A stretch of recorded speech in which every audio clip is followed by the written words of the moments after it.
So again, the administration module. So again, this is something which you will see half of the things which we would have already studied, and some of the things which will come new, which again are pretty simple, pretty basic.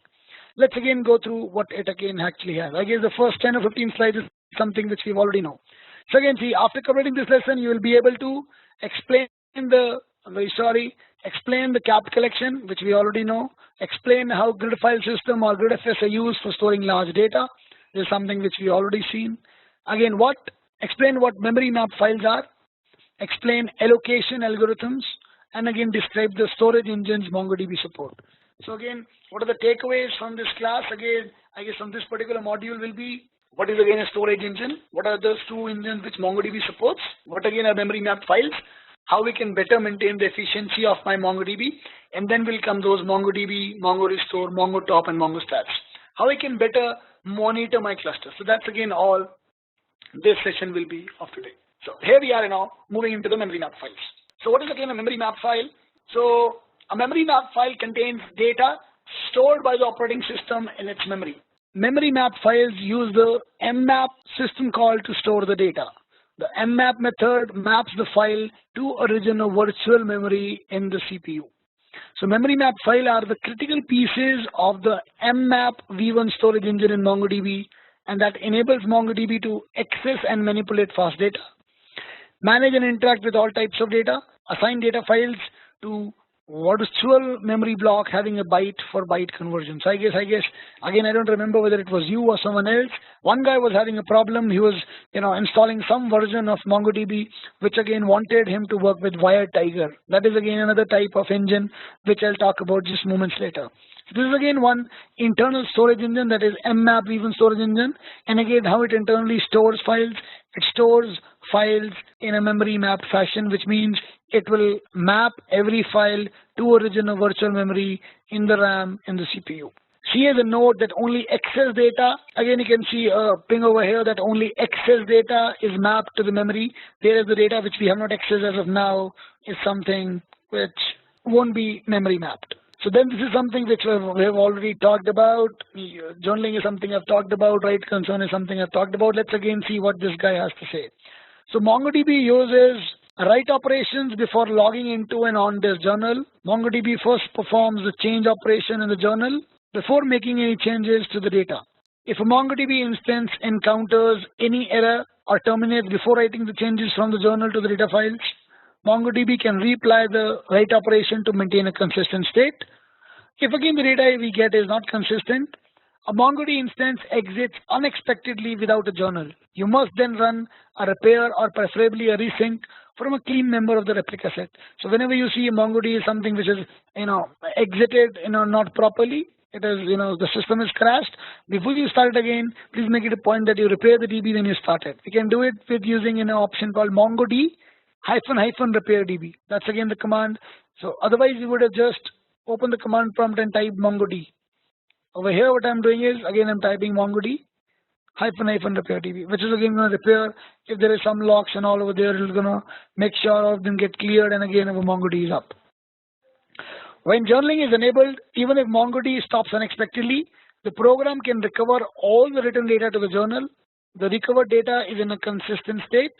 By default, the writes lost by MongoDB and the writes that were not made to the journal are made in the last 100 milliseconds. So it means again the chance of myself losing data is again the data which just got written in the last 100 milliseconds, which again is quite a short of a fraction of a second. So if journaling is enabled and if you have sufficient RAM in the system, the entire data set and the entire write working set can reside in the RAM. To enable journaling, start MongoDB with a journal command line option, but again with the 3.0 and above options of MongoDB, versions of MongoDB, by default MongoDB comes with journaling enabled. So when we talk of storage engines, so again a storage engine manages how data is stored on a disk. A database supports multiple storage engines. Each engine performs specific workloads as follows. Again, what those specific workloads can be. Again, this can be manage read heavy operations. Again, it can be higher throughput again for write operations. So again, the There can be two kinds of application, again read extensive and the write extensive. Again, both of them who handles, again it's the storage engine. So again, as you can see, with multiple storage engine options available, you can choose one that best suits your application. So here we have the first engine, which is mmap v1 storage engine. So again, mmap v1 storage engine is based on memory mapped files that manages high volume operations such as inserts, reads, and in-place updates. Again, it is the default storage engine in MongoDB 3.0 and all the previous versions. To ensure that all the dataset modifications are stored on the disk, MongoDB records all the modifications in a journal. It writes to the disk more frequently than it writes all the data files, which again makes sense that I just closed out all the options of me losing some data. The journal lets MongoDB recover data from the data files after MongoDB instance exits without making all the changes. So that is why we'll be able to back up the data even if the database goes off. And the second engine we have is the Wired Tiger storage engine. Again, what it entails is in MongoDB version 3.0 and above, an additional storage engine, Wired Tiger, is also available. The features of the Wired Tiger storage engine are as follows. Again, it's optionally available in the 64-bit build of MongoDB version 3.0. Again, what it does, it supports high volumes of read, insert, and more complex update workloads.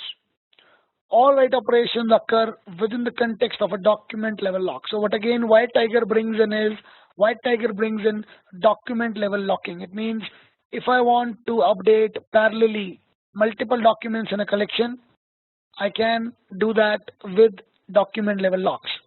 If I'm updating the document which is by the name Demalya, again a lock will be done on top of that so that no one else can update that particular thing.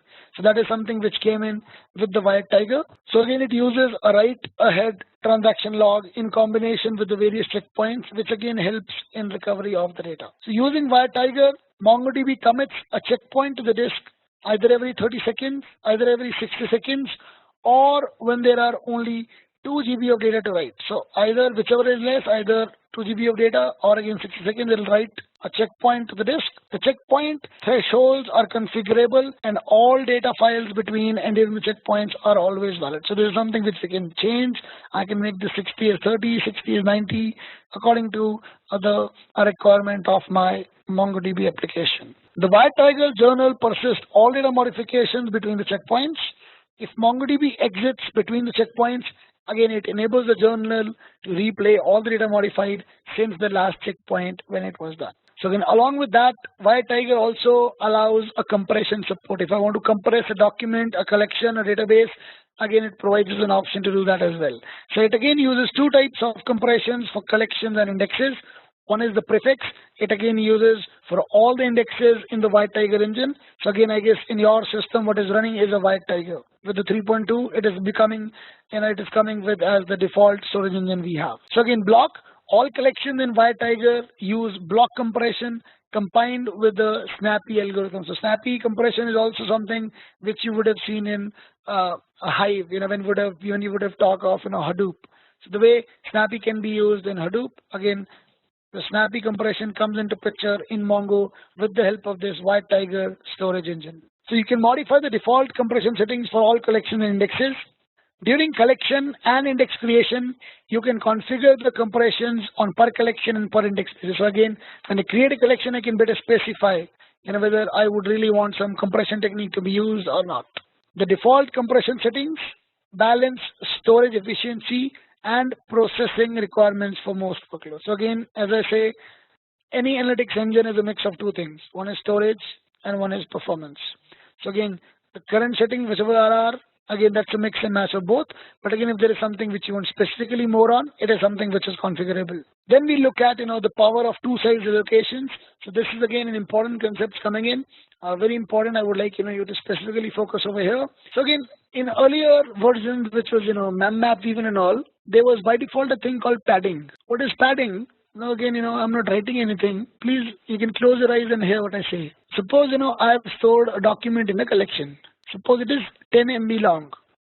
It is 10 MB long. Now, MongoDB has allocated a storage for this 10 MB in its database. Now I make an update to this document, and the update makes this 10 MB document as 14 MB. Please understand. Now, when it first got created and when I updated it, there was good amount of time between that, say 15 days. Within 15 days, a lot of data has come in. So now what is happening is, I have not allocated my storage for the document as 14 MB. It's only 10. So now my 10 MB of the document will reside somewhere else. 4 MB will have to reside somewhere else. Or I will have to move the document somewhere else which fits the size. So this will be an additional overhead to the system. For this purpose, what Mongo used to do, Mongo used to implement a padding factor. So whenever it's storing something, it used to keep some factor internally, which the framework decides that okay, if it's 10 MB, it is doing this read operation, this write operation. Let me put a padding factor of 1.2, which will again make the 10 MB of storage to say 12 MB. So always some padding is required, so that again the document is then moved to some other location, which again will be a overhead. So that was something which was by default with mmap v1. What Tiger gave was, if again you have a collection in which all you do is insert, you never update, you don't have a chance of increasing the document size of a collection, you can just decrease or say no to that padding factor, which will again save some good space of yours. So that's what is written on the slides. Now we'll go to the slides. So again, power of 2 size allocation mean again the size which can be allocated to any document will again all the time will be 2 raised power of.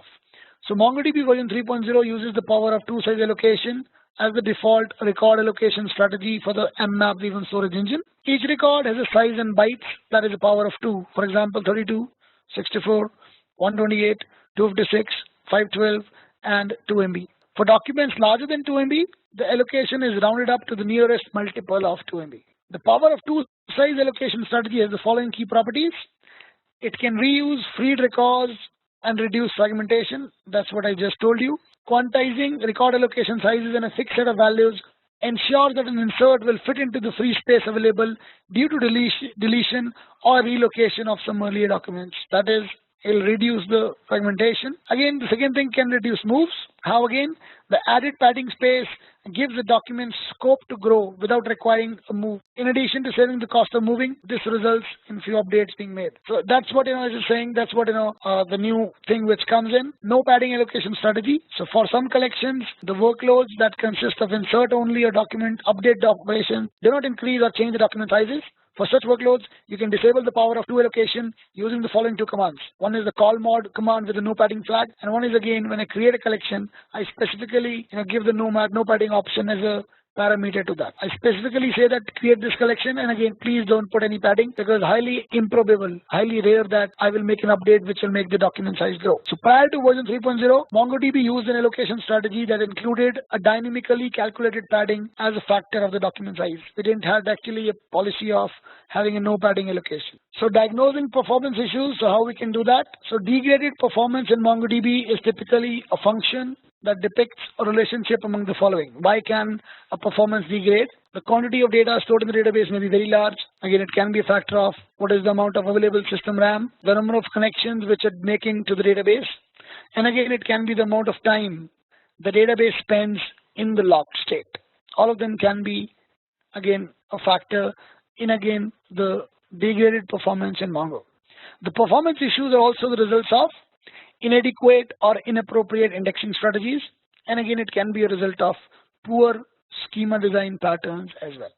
So again, following are some of the causes of performance degradation in MongoDB. So left hand side we'll study first, that is the locks. So again, locks ensure dataset consistency, that if one is using, other cannot update it. Lock related slowdowns are irregular. To know if a lock affects your database performance, how we can do that? Review the data in the global lock section of the server status output.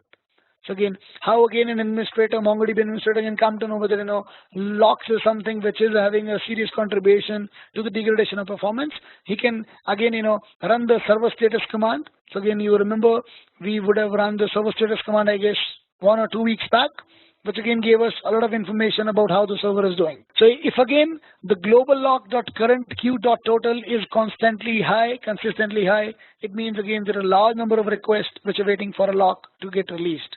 Which again means our performance is getting degraded because of again the lock. This indicates that a possible concurrency issue is affecting a database performance, which again means concurrently more than 2 clients are trying to change one particular document at once. So that was something about locks. Talking about the memory usage, how again it helps. So MongoDB uses memory mapped files to store data. To determine MongoDB's memory usage, again I can do is again the same server status command. I can just check the stat users metrics of the server status command will give us more input on how again MongoDB is using its memory. If the resident memory exceeds the system memory and there is a significant amount of data on the disk that is not in the RAM, you have exceeded the capacity of a system. So again, please be very important to note over here, RAM is something which is a very important component in MongoDB. So if again the data which you have in the disk is much more than the data you have in your RAM, it means this is something we will have to have a look. So if the map memory is greater than the system memory and operations read data from the virtual memory, then again it will negatively impact the system performance, again causing a lot of concerns. So again, some more causes apart from the locks and the memory which can be is, one is page faults. So occur when MongoDB reads from or writes data to the data files that are not located in its physical memory. The physical memory is exhausted and pages of the physical memory are swapped to the disk. Again, a similar concept page fault as with operating system. So if again I don't have the data in my working set, I'm going to make a page fault from the physical memory, which again will always be an added overhead. Page fault counters in MongoDB may increase because of poor performance and large dataset access. Increase the RAM in MongoDB or again deploy a shard to reduce the page fault occurrences. The next thing which can actually cause a performance to degrade is again number of connections. If the number of connections between the application layer and the database is too high, it results in performance irregularities. If the number of requests is high because of the number of numerous concurrent applications interacting, take the following actions. Again, for read heavy applications, increase the replica set size and distribute read operations to secondary memory. This is important. I would seriously want you to focus over here. For read heavy applications, increase the replica set size and distribute the read operations to secondary memory. That means don't make the read from primary. Have a separate node where all the reads will happen. So that will ensure that you don't have too much of trouble in your write read heavy applications. For write heavy applications, again what we can do is we can deploy sharding and again distribute whatever data we have among the different MongoDB instances in the Mongo set. Now again talking of again how to optimize better our MongoDB. So many factors can affect the database performance and responsiveness. The following techniques are used for evaluating the operational performance of MongoDB. And what again are those? One is database profiler. So used to identify the performance characteristic of each operation against the database. One is against cap collections. So again, cap collections keep the documents in a proper order even without using the use of an index. And then is the $natural order. So again, if you want to return the documents in the order they exist on the disk and return sorted operations, I can use the $natural. So again, as a recommendation, we should use all the three to have better, our MongoDB optimized in this case. Configure tag sets for replica set.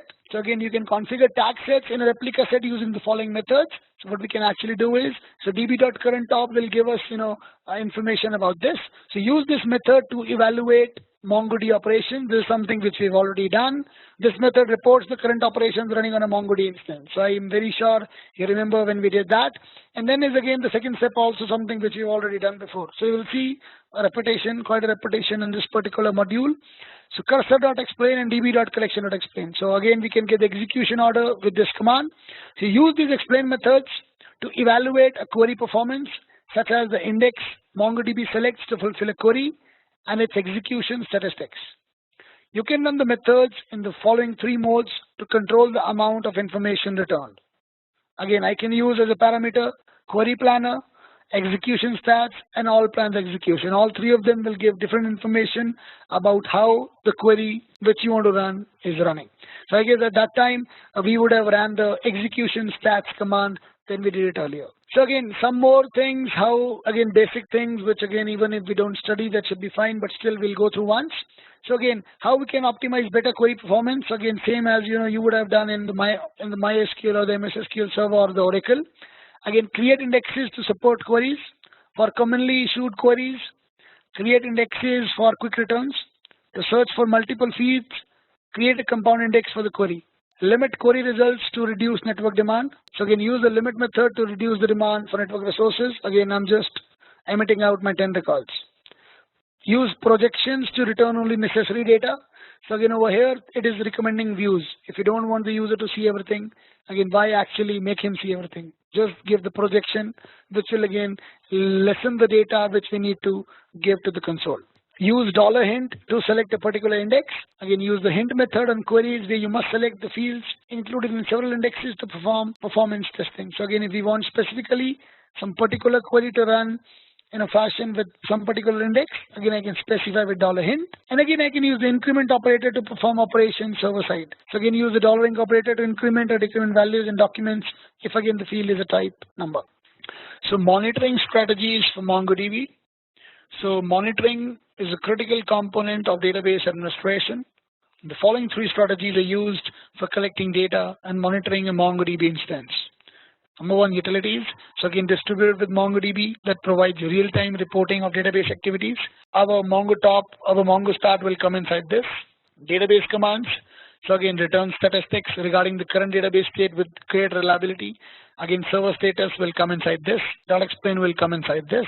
And then again, we have something called MMS monitoring, which is again, it again collects data from the running MongoDB deployments and again provides visualization and alerts based on that data. So MMS is MongoDB monitoring service. So it's again a holistic system which will again create some visualization and alert you on what exactly is happening on the system. So on the note, we can see monitoring strategies are complementary and can help answer different questions and are useful in different contexts. So here we are talking about the first one, which is again MongoDB utilities. So MongoDB includes a number of utilities that quickly return statistics about the performance and activity of an instance. So these activities or utilities are as follows. So MongoStat, again what MongoStat will do, again it captures and returns the counts of database operations by type, helps understand the distribution of operation types and informs capacity planning. So that's something which MongoStat does. And again what MongoDump does, so it again tracks the current read and write activities of a MongoDB instance. How is the write operation activity happening? How is the write operation activity happening? It again reports activity statistics on per collection basis. It enables checking whether database activity matches your expectations or not. And again the third one, we have HTTP console. It again helps receive diagnostic and monitoring information in a simple web page, accessible from localhost, again whichever port number you are running on. If locally running MongoDB is using the default port 27017, again we can access it from the port HTTP localhost 28017. So again, what we want to say over here is, it's again similarly as we had in the Hadoop name node UI MapReduce UI, we can even do that over here. MongoDB uses the following commands that report the state of the database. db.currentTop helps identify the in-progress operations of a database instance. Server status returns an overview of the database status. Again, does not impact the MongoDB performance. dbStats again returns a document that addresses the storage usage and the data volumes. Again, we have the call stats, provide statistics such as the number of documents, size of collections, and hard disk utilizations per collection. How are the collections doing? A replica set gets status. It is same as rs.status, which again provides details of the state and configuration of the replica set and statistics about its members. And then we have something called Ganglia MongoDB. So again, there are two tools, Ganglia and Nagios. Both of them have capability to get connected with the cluster and give information about the cluster, to monitor the cluster. So Ganglia MongoDB, another command which again allows viewing a replica set information such as memory usage, B-tree statistics, master slave status over here. So again, mtop, munin, and nagios are the additional tools which again used to check the server statistics and the scripts. So Ganglia MongoDB is something which internally it gives. Nagios is again we will have to integrate it manually to ensure things happen. So I guess most of these commands we have already run. We don't need to run these commands. Moving to the next slide, it is MMS, that is MongoDB Management Service, and what it talks about is, so MMS is a cloud service that helps monitor backup and scale MongoDB on the infrastructure of your choice. You can monitor more than 100 system metrics and get custom alerts before your system starts degrading. So again, as you can see, we can do that. So you can create your own alerts and integrate monitoring with the tools which you already use. So again, how we can make the data backup strategy in MongoDB? Again, as I told you, MongoDump, MongoRestore will come into the picture. So when you deploy MongoDB in production, you should have a strategy for capturing and restoring backups to prepare for the data loss events. You can perform a backup of MongoDB clusters in the following way. Backup by copying the underlying data files. Backup a database with MongoDump. Use the MMS cloud backup. So most of the time what we do is we back up a database with MongoDump. But again, we'll see all of them one by one what they again mean. So you can create a backup for MongoDB by copying its underlying data files. If the volume where MongoDB stores data files supports point-in-time snapshots, you can use them to create backups. The mechanics of snapshots depend on the underlying storage system. On a Linux computer, the logical volume manager, that is the LVM manager, can create a snapshot. To get an appropriate snapshot, we need to do the following. On a running MongoDB process, enable the journaling.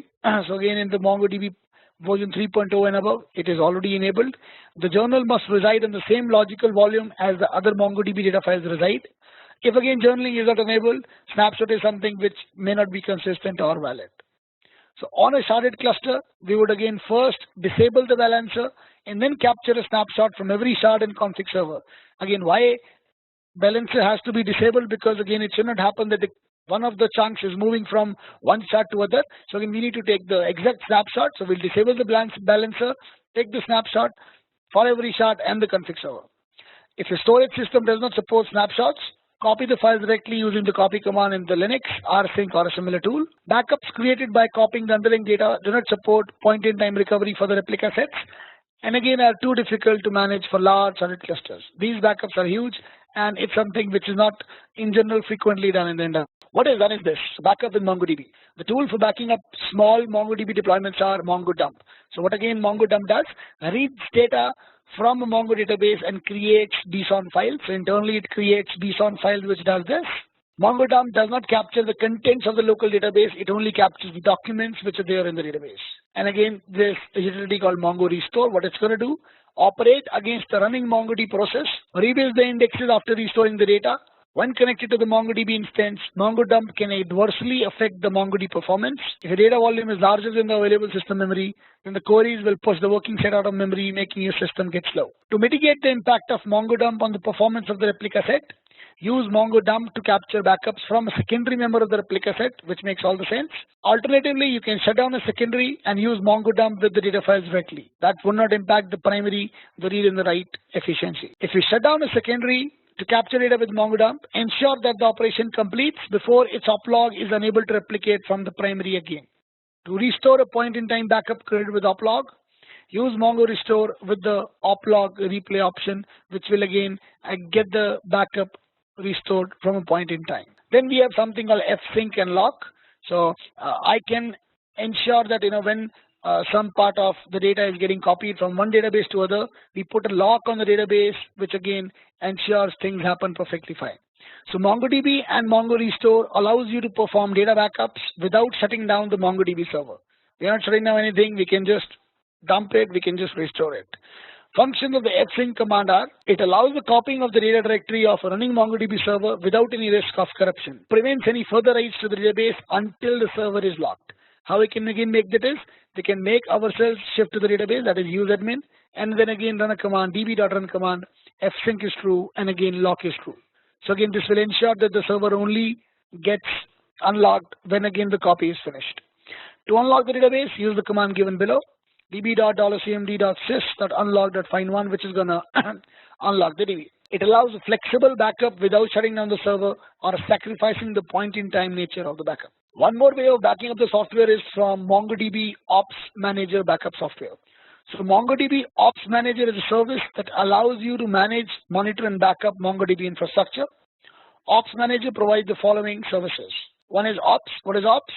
Provide scheduled snapshots and point-in-time recovery of MongoDB replica sets and sharded clusters. This backup creates snapshot of the standalones that are run as single-member replica sets. And again, one is MMS, which we just started some time back, MongoDB Management Service. Again, has a lightweight backup agent that runs within the infrastructure and backs up data from the specified MongoDB processes. So again, two things which are used very frequently. Again, one is the MongoDump restore, and now with the coming of this Ops Manager, both of these Ops and MMS are also used to back up the data which we have in our current replica sets. Now, talking of the security strategies in MongoDB. So this is again the last topic, in this module. So MongoDB provides various features to maintain a secure deployment. Following are some of the security strategies in MongoDB. So again, one is authentication. So authentication, it means I really need to authenticate that the client who is connecting with the MongoDB is actually the guy who wants to connect. So mechanism for verifying a user and an instance access to MongoDB. Then we have something called authorization, which again controls user or application access to MongoDB instances. Who is authorized to view which all DBs and which all collections. That all will come under authorization. Collection level access control. So again, we can allow scope privileges to specific collections which can access and which cannot access. Network exposure and security discusses potential security risks for decreasing the possible network-based attack vectors for MongoDB. Then we have the security in MongoDB API interfaces, which talks about, again, it reduces and controls potential risks related to MongoDB, JavaScript, HTTP, and REST interfaces. And then we have in general auditing, where again we talk about it all includes the audit server and the client activities for the different MongoDB and the MongoOS instances. So again, when we talk of authentication, authentication can be implemented in MongoDB using three ways. So MongoDB supports the following three authentication mechanisms. One is X.509 certification, one is Kerberos, and one is LDAP. So when we talk of X.509, so this mechanism supports X.509 certificate authentication for use with a secure SSL connection. So again, secure socket layer. It is used for server and membership authentication. When we talk of Kerberos, so that is again an enterprise standard authentication protocol for large client server systems. So that is something which is again industry-wide famous. And then we have LDAP proxy authentication as well, which again the full form of LDAP is lightweight directory access protocol. If you again would have graduated from a computer science, if you have a computer science graduate degree, you would have studied that in a computer networks subject. LDAP is lightweight directory access protocol. So MongoDB Enterprise supports proxy authentication through an LDAP service as well. So again, security is something, authentication is something which they have ensured using these three authentication protocols inside MongoDB.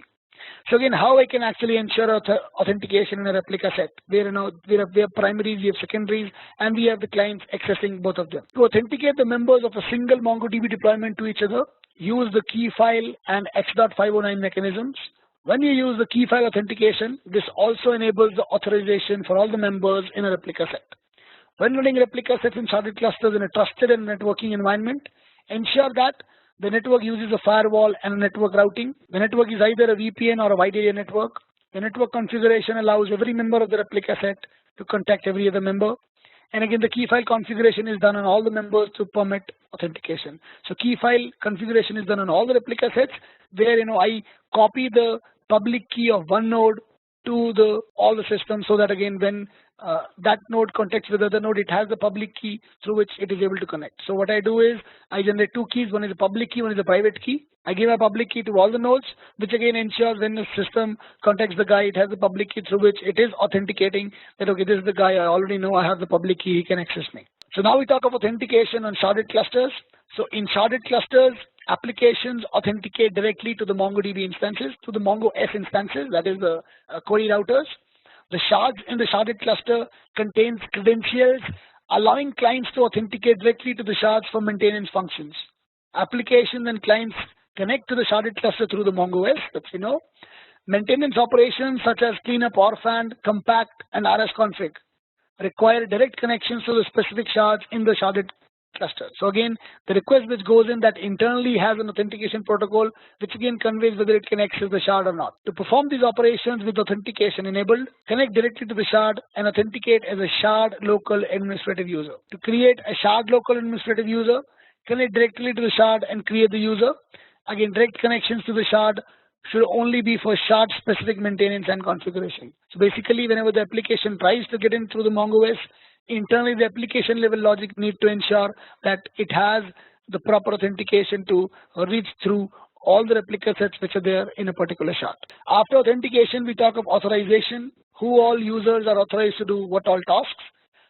So here in this case, authorization, we would have also, all of these things would also be there in MS SQL Server and Oracle, where I specify different roles, and again there are different people doing all the roles. There is admin, there is a root, and all those things. So authorization defines a user's access to a system's resource and operations.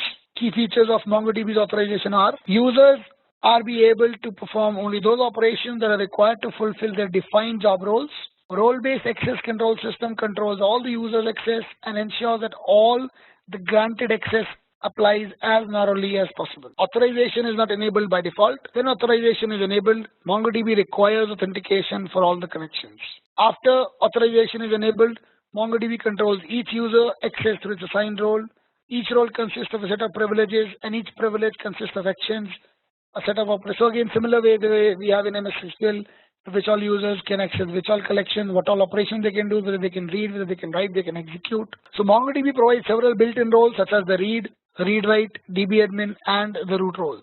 Users can have several concurrent roles and receive all the privileges of the rest. And then we have in the end end-to-end auditing for compliance, what it again tells.